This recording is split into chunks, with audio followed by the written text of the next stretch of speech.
Olá pessoal, nesse vídeo aqui eu vou falar sobre a questão da prova, aquela questão que tinha que calcular a área, a altura, falar sobre a regra da cadeia.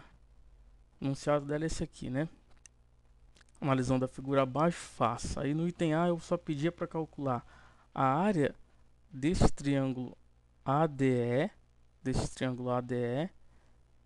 em função da altura FD. Então observe o seguinte, essa altura é minha variável independente. Ela varia de 0 até 3. Para cada valor da altura, eu vou ter um triângulo novo.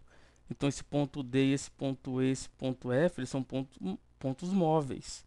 Conforme eu vou aumentando o valor de H, eu vou também mudando a posição de cada um desses pontos. Tá claro? Então isso que eu queria, que você determinasse a área de um triângulo que fosse semelhante ao triângulo ACG e que tivesse altura H. É isso. Bom, nesta figura aqui existem 7 triângulos semelhantes. Todos os triângulos dessa figura são semelhantes. Então, este triângulo aqui, ó, o triângulo ABC, é o famoso triângulo pitagórico. Um cateto vale 3, outro cateto vale 4 e a hipotenusa tem comprimento 5. Todos os outros triângulos são semelhantes a este triângulo pitagórico aqui, como eu mostro aqui nessa figura. Era fácil de observar isso. O triângulo é retângulo, os outros dois ângulos você chama um de θ1, o outro de θ2. Então a soma de θ1 com θ2 é 90. Se aqui é θ2, aqui tem que ser θ1. Se aqui é θ1, aqui tem que ser θ2. Aqui sendo θ2 implica que esse é θ1, que esse é θ2 e que esse é θ1 e assim por diante. Então todos os ângulos aqui ou é 90 ou é θ1 ou θ2. Ok? E com todos esses triângulos semelhantes, vou até falar sobre eles, é esse triângulo aqui, ó. ACG, ABC, CBG, HDC, ADE, ADF, FDE. Todos esses são semelhantes. E você nem precisaria utilizar as relações semelhantes de triângulo, só usando cosseno, seno e tangente desses ângulos, você consegue determinar todos os lados desse triângulo em função de qualquer coisa que você queira aí. Então, olha só. Por exemplo, aqui. O cosseno de θ1 ele é igual ao seno de θ2, que é igual a toda essa cacetada de coisa aqui, ó. Comprimento CG sobre comprimento AG é igual ao BG sobre CG, que é igual ao BC sobre AC, que é igual ao CH sobre CD, que é igual ao DE sobre AE, que é igual a EF sobre D, que é igual ao DF sobre AD.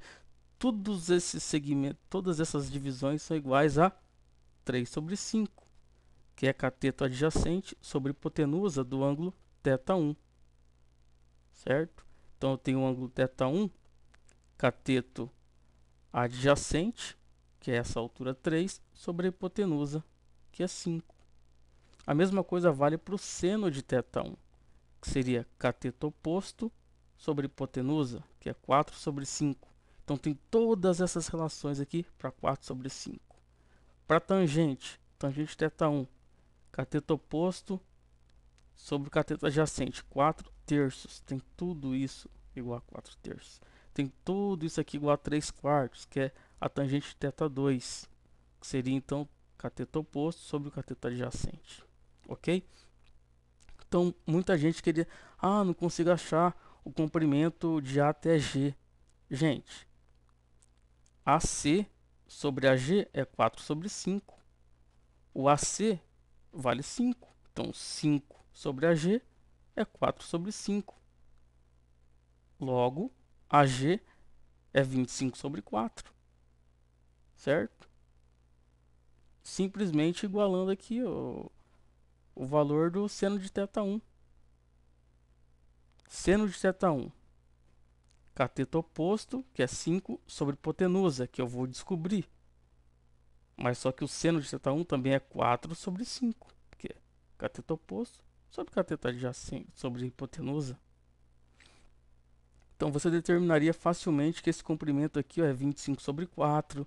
Você determinaria facilmente o comprimento de B até G, facilmente o comprimento de C até G, usando alguma dessas relações, ok?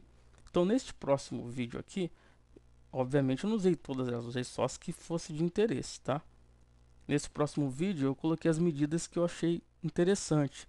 Por exemplo, o AG 6,25.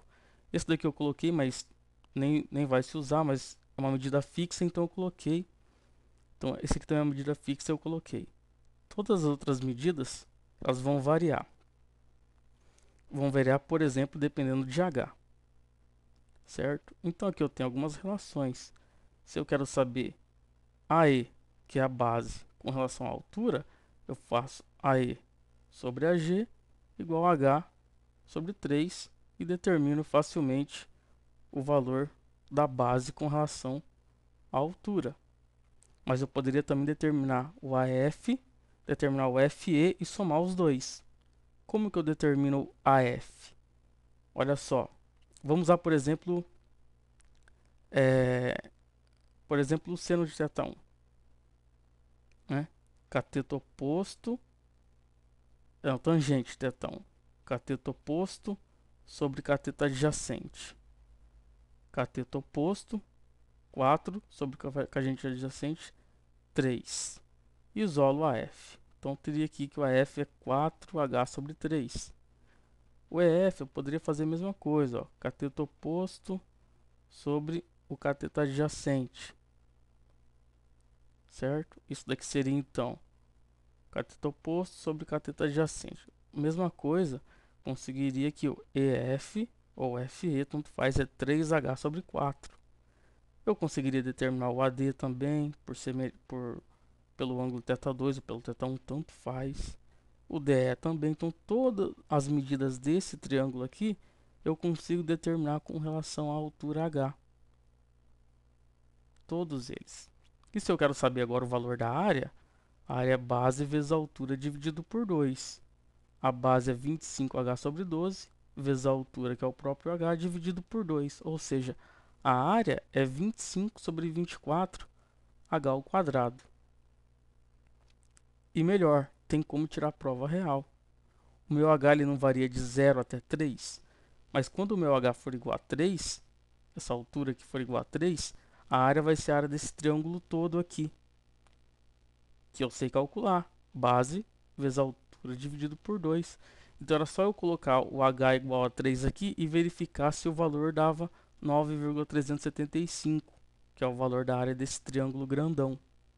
Então, se você chegasse a uma fórmula que, dependendo de H, que quando você aplicasse em H igual a 3 não desse esse valor, você estaria errando. Você teria que mudar a sua fórmula até você conseguir chegar nisso daqui. Tá certo? Então tinha como tirar a prova real também. Da mesma forma que eu escrevi todos os lados desse triângulo ADE com relação a H, eu consigo escrever todos os lados dele com relação ao segmento AE, que é a base, ou conseguir escrever todos os lados dele em função do comprimento AF, que seria então o valor de x que eu adotei aqui nas questões. Então, por exemplo, o item B ele pede justamente a altura com relação à base ou a altura com relação ao comprimento AF. Para quem fez a prova na sexta-feira, tinha essas duas opções. Para quem fez a prova no sábado, eu coloquei somente a opção 2. Eu não dei a liberdade de escolher uma das duas opções, como eu fiz na prova de sexta-feira. Na prova de sexta-feira, eu não fiquei mudando o enunciado. Algumas pessoas falam, fica mudando o enunciado. Eu não fiquei mudando o enunciado, eu estava dando dicas de como resolver. E disse que você tinha a opção de fazer assim ou assim. Foi até mais fácil do que a prova de sábado. Você tinha duas opções. Fazia do jeito que você quisesse. Qualquer uma das maneiras eu iria considerar. Ok? Então não fiquei mudando o enunciado. Eu dei dois enunciados para você fazer o que você quisesse. Ponto. Bom, então eu vou fazer das duas formas.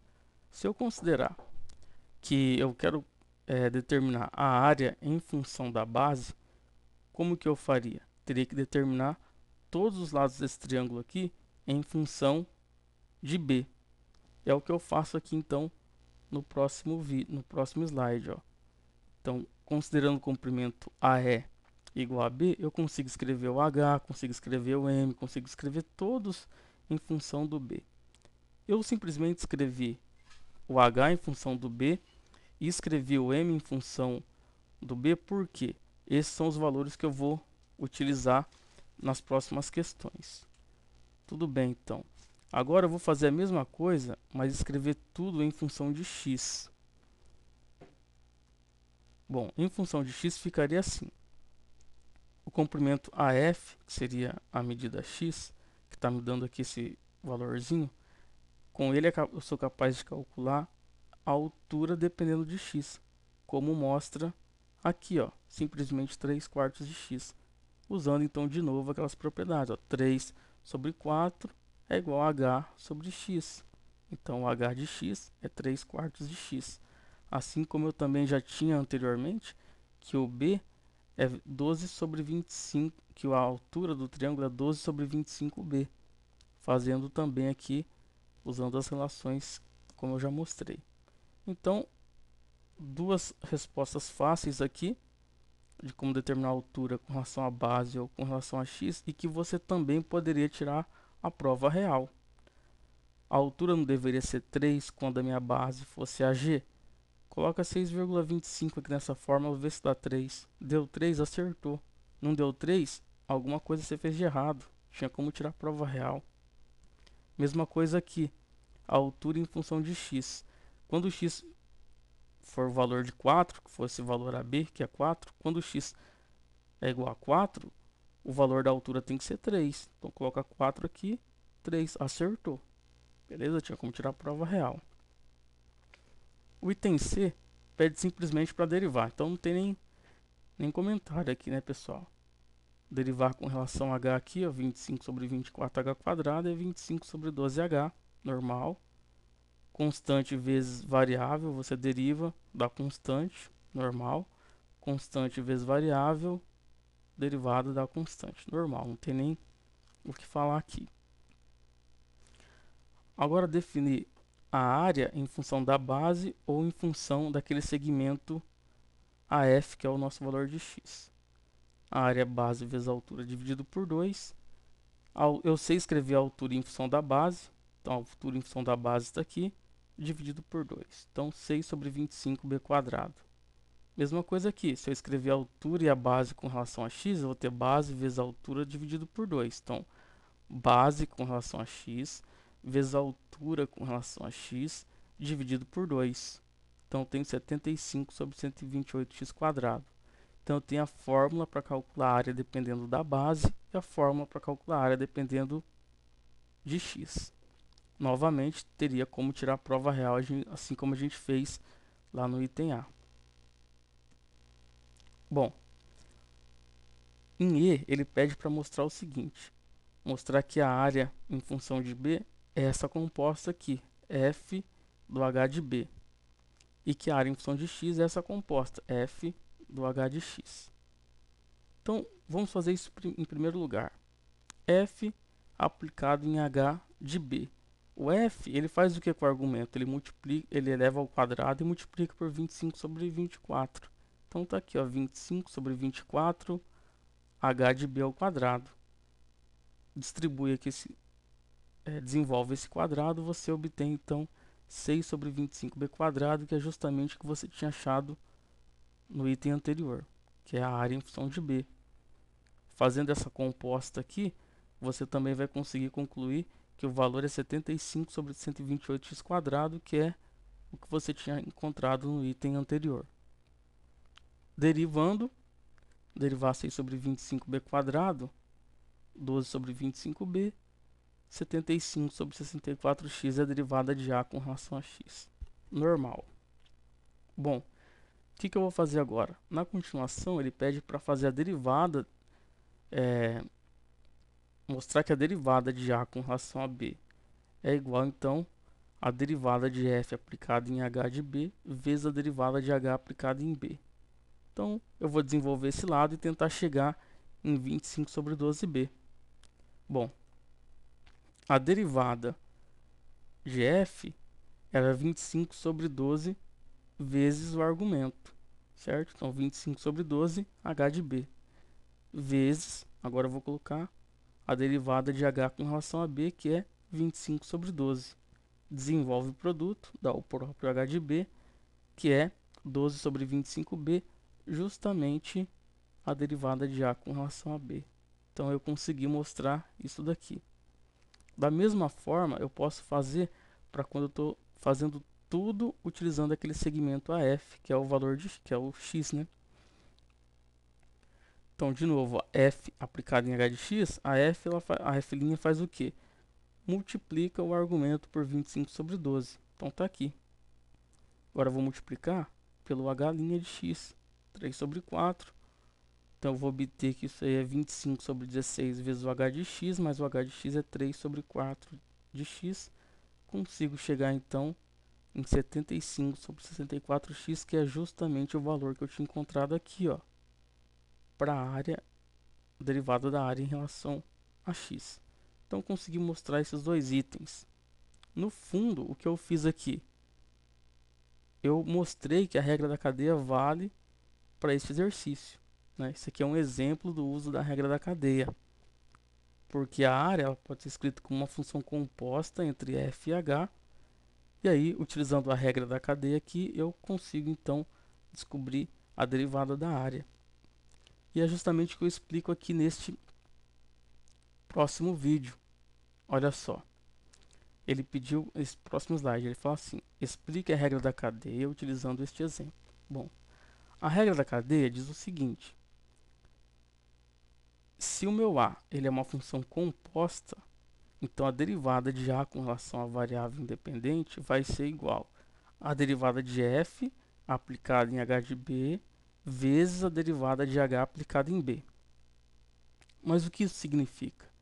Isso significa que é possível saber como a área se altera com uma variação na base. Se soubermos como a área se altera com uma variação na altura e como a altura se altera com uma variação na base. Ou seja, um incremento na base terá como consequência o incremento na altura, que por sua vez acarretará em um incremento na área. Percebe-se aqui uma reação em cadeia.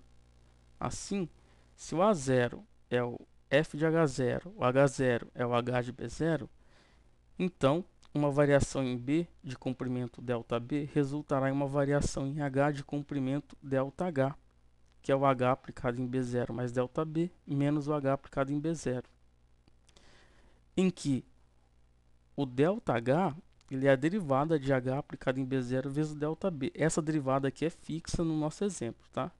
Então já coloquei assim, porque a variação média aqui é a própria variação instantânea nesse exemplo aqui. Então eu deixei assim. E esta variação em H resultará em uma variação na área, ΔF, que seria o F aplicado em H0 mais ΔH menos o F de H0. Isso daqui, na verdade, é a taxa de variação média vezes o ΔH, porque ΔF sobre ΔH é a taxa de variação média, certo? Eu só coloquei assim porque agora eu posso substituir esse ΔH por isso aqui, ó, derivada de H em B0 vezes ΔB, chegando nessa expressão.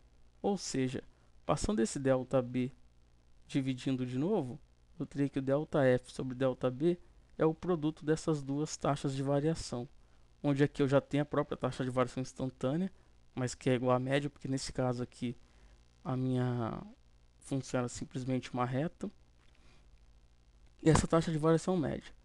E o que acontece quando eu faço ΔB para zero? Quando eu faço ΔB para zero, o ΔH vai para zero, porque ele é uma constante vezes o ΔB, certo? Mas o ΔH indo para zero vai fazer com que essa minha taxa de variação média tenha como limite a derivada da f aplicada em H0, mostrando então para este exemplo, a regra da cadeia, ok?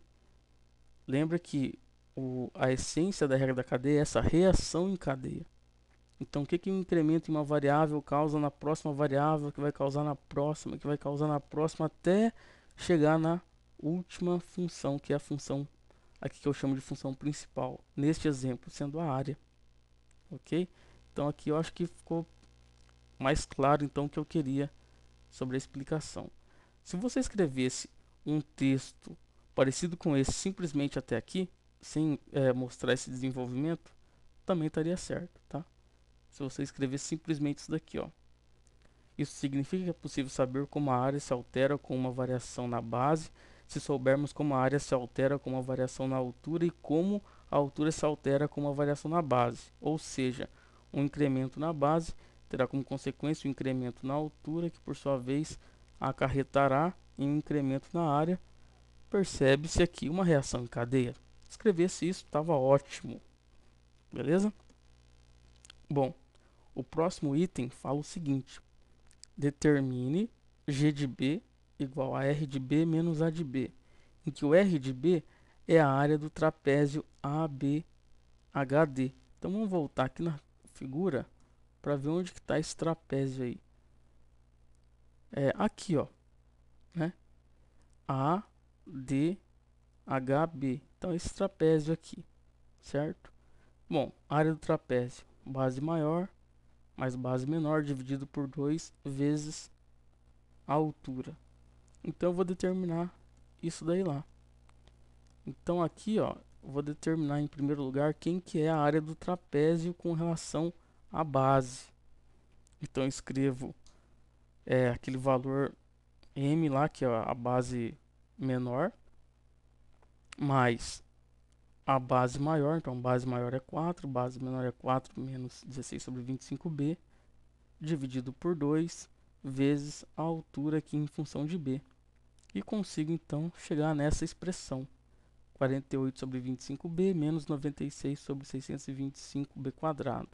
Isso aqui me dá a área do trapézio, que eu poderia também tirar a prova real.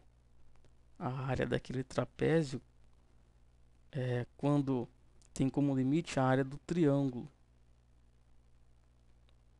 ABC. Então o limite da área do trapézio era a área do triângulo ABC, que eu sabia que era 6, porque é 4 vezes 3 dividido por 2. Então poderia simplesmente, ó, faz o limite dessa expressão aqui para b tendendo a 6,25. É um polinômio, substitui, deu 6, acertou. Ótimo. Mesma coisa eu posso fazer agora aqui, ó. Agora eu vou fazer a diferença entre eles, certo? Então eu vou pegar isso daqui menos esse termo aqui, que é justamente a área em função da base. Fazendo algumas continhas, chego aqui nessa expressão, que eu também posso tirar a prova real, certo? Porque é uma diferença, então vai ficar negativo, porque essa área aqui, essa área aqui vai crescer mais, certo? Porque que eu tenho a área do trapézio menos a área do triângulo. O triângulo, a partir de um certo ponto, ele vai englobar toda a área do trapézio, tá? Porque vai dar a área do triângulo bem grandão, isso daqui. Menos a área o limite da área do trapézio, que é de um triângulo, seria daquele triângulo que sobra, né? Então essa diferença aqui seria menos essa área aqui, ó. Certo? Menos essa área. Menos por quê? Porque eu estou fazendo a área desse menos a do grandão. Então ficaria negativo, mas ficaria negativo vezes o valor dessa área aqui, que eu também conseguiria calcular facilmente. Então, também teria como tirar a prova real, certo? A mesma coisa eu faço então para aqui eu fiz para base. A mesma coisa eu posso fazer para x.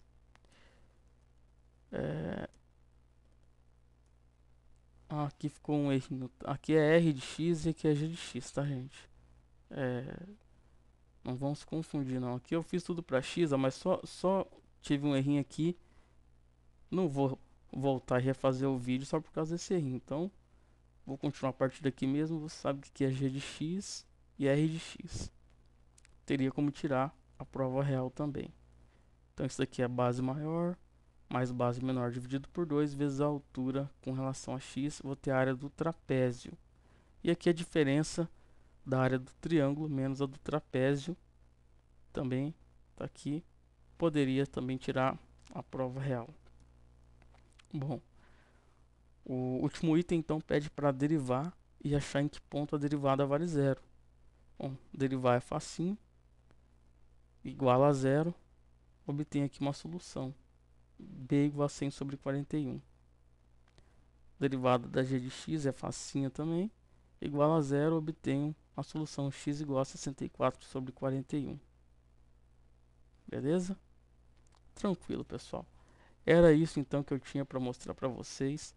Essa questão é uma questão que eu não coloquei para enrolar a vida de vocês, é uma questão que eu coloquei porque eu tinha colocado uma muito parecida na véspera da prova, então achei que eu estava ajudando vocês, mesmo porque as contas envolvidas nesta questão são todas muito simples.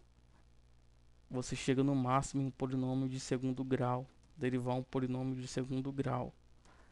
Todas as medidas aqui, os cálculos de área e altura a partir de um outro lado, todos você conseguir através de uma relação muito simples de semelhança de triângulo. Então assim, algumas pessoas não conseguiram fazer essa questão, tudo bem. Mas assim, eu acredito que não conseguiram fazer simplesmente porque estavam tensas. Porque não era difícil.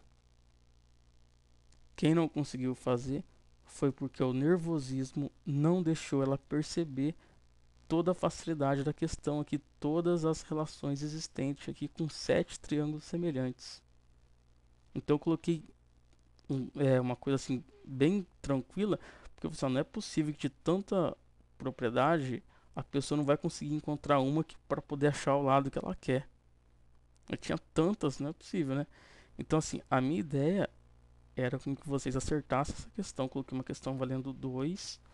A minha ideia era que todo mundo acertasse, por envolver simplesmente cálculos simples. Mas eu sei que quem não acertou não é porque não teria capacidade de resolver essa questão, porque eu acredito que todos têm, mas o nervosismo atrapalhou vocês. Porque quando a pessoa fica nervosa, fica tensa, o pensamento não flui. Então aqui o que você tem que fazer? Se você ficasse calmo, essa questão só exige calma e concentração. Com calma e concentração, sem desespero para tentar chegar na resposta, sem desespero, se essa questão não tinha feito, sem desespero, você conseguiria observar todas as coisas dessa figura, e observando tudo isso, aí era só seguir os passos. Então essa questão pode ver que era tipo assim, ó, faça isso agora, agora faça isso, agora faça aquilo, agora faça aquilo outro. E todas as coisas que foram pedidas são coisas simples, ó. Determina a altura, depois determina a altura, depois determina a altura. Aqui, ó, determine a derivada, determine a área, mostre isso daqui, explique, determine isso daqui e tal. Então é tudo foi uma sequência de enunciados claros e que não exigia cálculos muito complexos. E que a gente tinha feito uma questão super parecida na véspera da prova, que é um dia que ninguém vai faltar, porque é véspera de prova, né? Na véspera da prova, assim, na última aula de revisão, né? Então, na última aula de revisão, eu dei uma questão muito parecida com essa. Só que ao invés de ser um triângulo retângulo, era um triângulo isósceles. Este triângulo retângulo tem, inclusive, muito mais facilidades do que tinha aquele triângulo que a gente fez em aula, tá certo? Então assim, eu vou começar a corrigir a prova e espero que a maioria tenha acertado essa questão. Bom, mas serve como gabarito já esse vídeo, então você vê como fez, já vai ter uma ideia de quanto você tirou nesta questão. Esta questão vale 2 pontos, são 8 itens, cada item vale 0,25, ok? Então é isso aí. Até mais, pessoal. Daqui a pouco eu posto então as outras soluções das outras questões.